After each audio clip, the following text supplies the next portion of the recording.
Hi, in this video, we're going to go over some of the basics of the Form Factory tool, just some of these menus at the top and see how those work. So at the top, we have basic things that can let you control files. So there's a repository of files. So built into the system, if you click the open, is a list of all the files which you've saved and that you have access to. So in this case, I've got 4. So I can open up one of these guys from here. So let's open up the intermediate document example.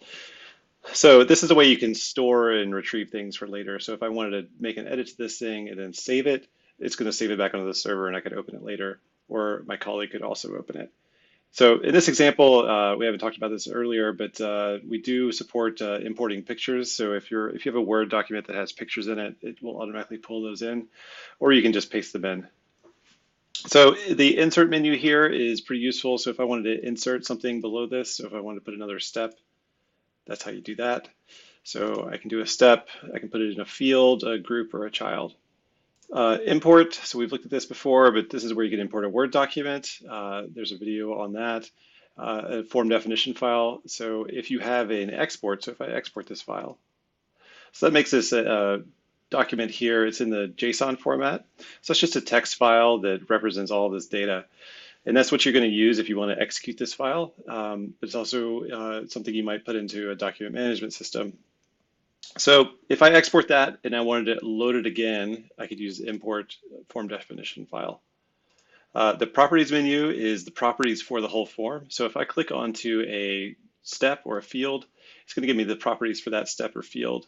If I want to see the properties for the whole form, then I click here, and this blue properties menu opens.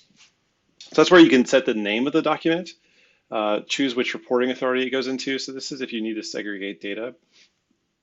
Choose which module it's going to send data to and set a version. So I could set this to be 1.0 version. I could choose whether or not people can allow attachments to this thing. And I could also delete the form. So if I have something in my document repository here that I don't want anymore, I could delete it here. There's also a really good help menu. So if you click help, there is this help document. And from this section, it's just going to take you to the header of the help. But depending on where you are, like if you're importing a Word document, it'll automatically take you to this section about how to import Word documents. So this help file is, I think, really useful, and you can get to it from many places in the Form Factory tool, either from the help here, or if you're importing a Word file, and you click help here, it's going to take you to that section. So that's the overview of all of the basic menus in the Form Factory.